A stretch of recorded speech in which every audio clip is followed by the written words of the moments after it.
Hello trader, स्वागत है आपका आज के हमारे नए सेशन में। आज हम देखने वाले हैं ग्लोबल इकोनॉमिक एनालिसिस का economic data and stock market relation का टॉपिक नंबर 2, कंज्यूमर कॉन्फिडेंस और स्टॉक मार्केट रिलेशंस। इस टॉपिक में हम देखने वाले हैं कि कंज्यूमर कॉन्फिडेंस क्या होता है और इसका सीधा असर हमारे स्टॉक मार्केट के ऊपर क्या पड़ता है। तो देखिए, कंज्यूमर कॉन्फिडेंस इन इंडिया का मीनिंग है कि आम लोग देश की अर्थव्यवस्था, अपनी इनकम और रोजगार और भविष्य को लेकर कितने आशावादी है यानी कि ऑप्टिमिस्टिक है, या निराशावादी है यानी कि पेसिमिस्टिक है। इससे हमें पता चलता है कि एक जो कंज्यूमर है, जो खरीदार है, वो हमारे देश के बारे में क्या सोच रहा है। और ये हमें पता चलता है उसके एक्ट के द्वारा, यानी कि वो जो खरीदारी कर रहा है उसके द्वारा हमें पता चलता है। तो सबसे पहले देखो, ये जो डेटा है वो रिजर्व बैंक ऑफ इंडिया यानी कि आरबीआई जारी करता है। पहले एक सर्वे किया जाता है और उसके बाद ये डेटा रिलीज किया जाता है। तो देखिए, इसमें क्या होता है कि कंज्यूमर कॉन्फिडेंस अगर अधिक होगा यानी कि हाई होगा, उच्च होगा, तो बाजार में तेजी आ जाती है। हाई कंज्यूमर कॉन्फिडेंस होता है तो मार्केट बूस्ट करता है। और अगर कंज्यूमर कॉन्फिडेंस लो होगा तो मार्केट प्रेशर में आ जाता है। देखो, अगर कंज्यूमर कॉन्फिडेंस हाई है तो मार्केट बूस्ट क्यों करता है, तो देखो, भविष्य में नौकरी, इनकम और अर्थव्यवस्था बेहतर लगने पर लोग अधिक खर्च और निवेश करते हैं। कंपनियों की कमाई बढ़ने की उम्मीद होती है, शेयर बाजार ऊपर जा सकता है। अभी देखो, अगर भारत के अंदर फॉरेन इंस्टीट्यूशनल इन्वेस्टर्स का पैसा आ रहा है, इन्फ्लेशन कंट्रोल में है, आरबीआई के जो इंटरेस्ट रेट है, रेपो रेट है, वो कंट्रोल में है, तो क्या होता है, चीज़ें सस्ती होती है, लोग खरीदारी करते हैं। पिछले टॉपिक में हमने देखा रिटेल सेल्स डेटा में कि कंजम्पशन बढ़ जाता है, जीएसटी कलेक्शन बढ़ जाता है, उसके साथ सेल्स बढ़ जाता है। तो होता क्या है, एक पॉजिटिविटी क्रिएट होती है लोगों में, तो लोग एक ठीक ठाक खर्चा करते हैं। लोगों के पास पैसा भी अच्छा आता है क्योंकि महंगाई कम होती है, तो उनका पैसा जो है वो बचत हो जाता है। तो वही बचत यानी कि सेविंग जो होती है, लोग अलग अलग जगह पे लगाते हैं। जैसे कि रियल इस्टेट हो गया, उसके बाद एफएमसीजी हो गया, उसके बाद आप देखेंगे ऑटो या और कोई सेक्टर्स है, इसमें लोग पैसा डालते हैं, लगाते हैं, नई चीज़ें खरीदते हैं। तो कंपनियों का प्रॉफिट बढ़ता है और स्टॉक मार्केट ऊपर जाता है। वही अगर कंज्यूमर कॉन्फिडेंस डाउन होगा, अब डाउन क्यों होगा, तो दो तीन चीज़ें हैं। एक तो महंगाई ज़्यादा होगी, रेपो रेट ज़्यादा होगा यानी कि इंटरेस्ट रेट। दूसरा, एफआईआई पैसा निकाल रहे हैं हमारे अर्थव्यवस्था से, तो कंज्यूमर कॉन्फिडेंस डाउन होता है। और इससे क्या होता है, आर्थिक स्थिति को लेकर लोग चिंतित रहते हैं। आज भी अगर देखेंगे, अभी फिलहाल कंज्यूमर कॉन्फिडेंस डाउन है क्योंकि पेट्रोल डीजल का भाव बढ़ चुका है। ईरान यूएस का वॉर अभी कुछ खत्म हुआ नहीं है। उसके बाद गैस के प्राइसेस बढ़ गए हैं, ठीक है। साथ ही आप देखेंगे महंगाई भी बढ़ रही है। एफआईआई लगभग 2 साल से पैसा निकाल रहे हैं हमारे मार्केट से, क्योंकि ट्रम्प के आने के बाद से बहुत कुछ चीज़ें बदली है।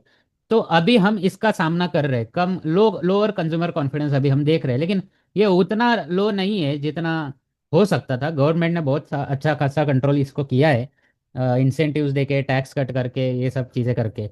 लेकिन फिर भी देखो, लोग क्या कर रहे हैं, खर्च कम कर रहे हैं और बचत अधिक कर रहे हैं। मैंने लास्ट वीडियो में आपको एग्जांपल दिया था, अगर कोई बंदा 5,000 का डीमार्ट्स का सामान खरीद रहा था और उसको अगर 50 चीज़ें आ रही थी, अब उसी 5,000 में उसको 40 ही चीज़ें आ रही है। जिससे हो क्या रहा है कि डीमार्ट का जो सेल है वो कम हो रहा है। इससे क्या होता है, कंपनियों की बिक्री घट जाती है और बाजार में गिरावट आती है। अभी नहीं, अभी तो ये चलो, फेब्रुवरी में वॉर शुरू हुआ, 2-3 महीने हो चुके हैं। आगे आने वाला जो क्वार्टर है ना, अगले 3 महीने, इसमें हमें ये चीज़ें देखने को मिलेगी। बहुत ज़्यादा कंपनियों के जो रिजल्ट है वो खराब आते हुए हमको दिख सकते हैं, अगर परिस्थिति नहीं सुधरी तो।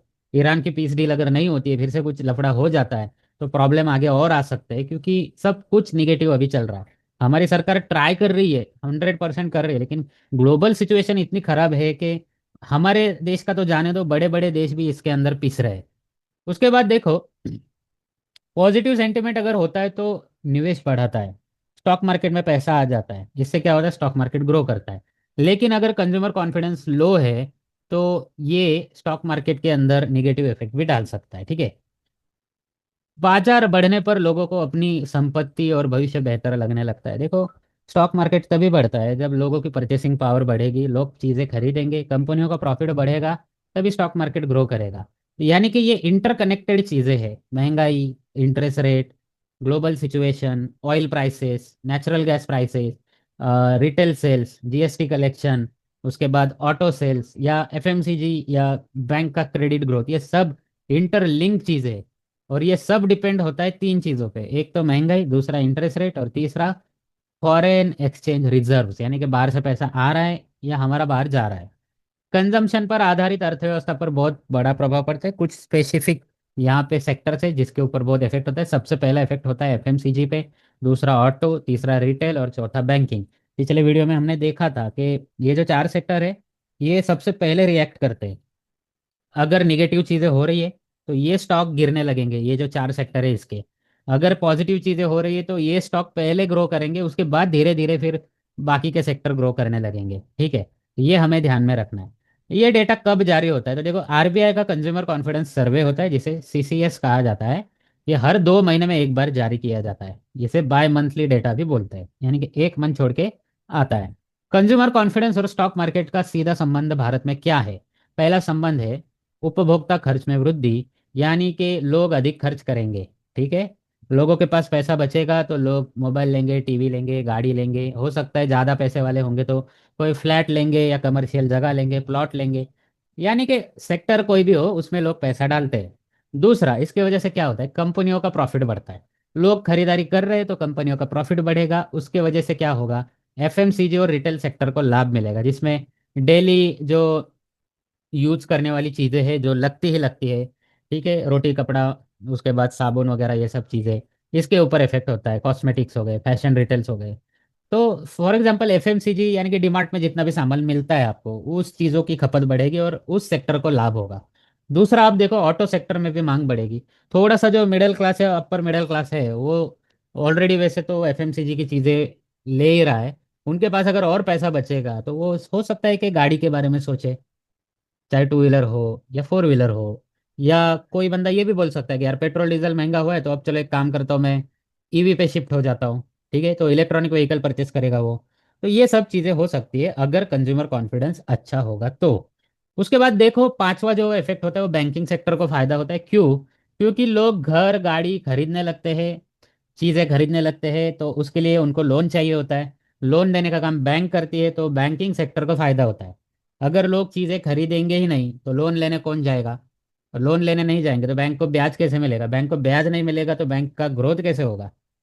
ठीक है। तो अगर कंज्यूमर कॉन्फिडेंस अच्छा है, रिटेल सेल्स अच्छा है, जीएसटी कलेक्शन अच्छा हो रहा है, तो लोग रोटी कपड़ा मकान गाड़ी खरीदेंगे, जिसका फायदा सीधा बैंकिंग सेक्टर को होगा। उसके बाद चलो, कोई बंदा है, उसके पास रोटी कपड़ा मकान गाड़ी सब है, अब महंगाई कम है, उसकी इनकम भी अच्छी हो रही है, सेविंग हो रही है, तो वो बचा हुआ पैसा कहाँ डालेगा? रियल एस्टेट में भी उसने दो चार मकान खरीद लिए समझो, या खुद का मकान उसके पास है, तो वो क्या करेगा? म्यूचुअल फंड शेयर बाजार में पैसा लगाएगा, क्योंकि वो भी तो एक प्रॉफिट कमाने का जरिया है, इन्वेस्टमेंट का एक प्लेटफॉर्म है। तो स्टॉक मार्केट में पैसा आएगा तो म्यूचुअल फंड, ईटीएफ, उसके बाद स्टॉक्स के प्राइसेस बढ़ेंगे, जिसका सीधा असर आपके पोर्टफोलियो में देखने को मिलेगा। उसके बाद ये सब चीजें होगी। देखो, मैंने यहाँ पे ना आपको सीक्वेंस वाइज इसीलिए बताया कि पहले क्या होगा, बीच में क्या होगा, बाद में क्या होगा। तो छोटे बदलाव से लेके बड़े बदलाव तक मैंने आपको बताया। मैं फिर से एक बार रिपीट करना चाहूंगा। लोगों के पास पैसा आएगा तो वो खर्चा करेंगे, खर्चा करेंगे तो कंपनियों का प्रॉफिट बढ़ेगा। सबसे पहले एफएमसीजी और ऑटो सेक्टर में आपको ग्रोथ दिखेगी। उसके बाद बैंकिंग सेक्टर भी ग्रोथ करता हुआ दिखेगा। फिर ये सब होने के बाद जो बचा हुआ पैसा है वो स्टॉक मार्केट में आएगा। अब ये सब चीजें होगी तो देश की अर्थव्यवस्था बढ़ेगी। देश की अर्थव्यवस्था बढ़ेगी, सरकार के पास पैसा आएगा तो सरकार नए नए प्रोजेक्ट लॉन्च करेगी, जिससे रोजगार बढ़ेगा, इनकम बढ़ेगी और भविष्य सिक्योर होगा। और देश की जीडीपी बढ़ेगी, देश की जीडीपी बढ़ेगी तो बाहर के इन्वेस्टर और पैसा डालेंगे, जिससे हमारा स्टॉक मार्केट जो है वो और ग्रो करेगा। लेकिन मान लो इससे उल्टा होता है, कंज्यूमर कॉन्फिडेंस अगर निगेटिव रहता है जैसे कि अभी है, कम, तो लोग कम खरीदारी करेंगे, कंपनियों का जो सेल्स है वो कम हो जाएगा, स्टॉक गिरेंगे, बाजार गिरेगा, निफ्टी गिरेगा, सब गिरेगा। इससे कंज्यूमर कॉन्फिडेंस के निगेटिव इफेक्ट की वजह से हर वो चीज़ होगी जो हमने पहले 5-6 चीज़ों में देखी, उसका उल्टा हो जाएगा। गाड़ियाँ कम बिकेगी, डीमार्ट का सामान कम बिकेगा, उसके बाद बैंक से लोन कम जाएंगे, स्टॉक मार्केट से पैसा निकाला जाएगा। ठीक है, क्योंकि अगर मान लो किसी ने स्टॉक मार्केट में पैसा लगाया है और अगर उसकी खर्चे अगर कंट्रोल नहीं हो रहे हैं तो वो स्टॉक मार्केट में लगाया हुआ पैसा निकालेगा, क्योंकि उसके लिए प्रायोरिटी ये है कि उसके फैमिली को पहले वो स्टेबल रखे, फिर स्टॉक मार्केट में पैसा लगा सकता है वापस से। तो ये कमजोर कॉन्फिडेंस से बाजार पर दबाव आता है और हर वो निगेटिव चीज होती है जो नहीं होनी चाहिए। इसलिए बाजार की धारणा के ऊपर कंज्यूमर कॉन्फिडेंस का प्रभाव पड़ता है। सकारात्मक डेटा होगा तो मार्केट ऊपर जाएगा, कमजोर आंकड़े आएंगे तो मार्केट नीचे जाएगा। और ये एक लीडिंग इंडिकेटर है, ऐसा नहीं कि ये लैगिंग इंडिकेटर है, यानी कि सब कुछ होने के बाद आपको बता रहा है, ऐसा नहीं है। ये पहले ही बताएगा कि डेटा ये आया है, आगे ये हो सकता है। तो आपको ये जो डेटा आएगा हर 2 महीने में आपको नज़र रखनी है, ताकि आपको पता चले कि आगे क्या होने वाला है। ये भविष्य की आर्थिक गतिविधियों का संकेत देता है। अभी फिलहाल निगेटिव है, ठीक है। लास्ट 3 महीने से सब कुछ निगेटिव है, ऑयल प्राइसेस बढ़ गए और भी बहुत सारी चीज़ें। हमने सब कुछ सहा है, हमने ये रशिया यूक्रेन वॉर सहा है, हमने ऑपरेशन सिंदूर के साथ टाइम पे जो कुछ भी अनसर्टेनिटी आई थी वो सही है, हमने इवन ट्रम्प के 50% के टैरिफ भी सहे। लेकिन हमारी कमजोर नस है ऑयल, और वो ईरान वॉर में हमारी कमजोर नस दब गई है, और इसके वजह से प्रॉब्लम हो रहा है कि हमें हमारी अर्थव्यवस्था में तकलीफें देखने को मिल रही है। लेकिन नथिंग इज परमानेंट, ओके, कुछ भी परमानेंट नहीं होता। स्थितियाँ सुधरेगी, बाजार में वापस रौनक आएगी। तो हमने कोरोना को भी देखा है, हमने 2008 की मंदी भी देखी है, तो ये भी देख रहे हैं, ये भी, इससे भी हम उभर जाएंगे। तो कंज्यूमर कॉन्फिडेंस के सॉरी कंज्यूमर कॉन्फिडेंस डेटा के ऊपर हम नज़र रखेंगे, रिटेल सेल्स के डेटा के ऊपर नज़र रखेंगे, और हमारी इन्वेस्टमेंट को बेटर बनाएंगे। चलिए, तो आज के सेशन में हम इतना ही देखेंगे। अगला जो सेशन होगा ये CPI data, consumer price index और स्टॉक मार्केट का कनेक्शन होगा। ये हम ना सिर्फ भारत के बारे में देखेंगे, बल्कि अमेरिका का जो सीपीआई और पीपीआई डेटा आता है उसको भी हम देखेंगे, क्योंकि अगर आप गोल्ड में ट्रेड करते हैं, क्रिप्टो में ट्रेड करते हैं, तो उसके लिए आपको अमेरिका का डेटा बहुत इंपॉर्टेंट है। साथ ही अमेरिका का डेटा हमारे मार्केट पर भी इफेक्ट डालता है। तो ये हम इन्फ्लेशन रिलेटेड जो डेटा है वो अगले सेशन में देखेंगे। तब तक के लिए धन्यवाद, आपका दिन शुभ रहे।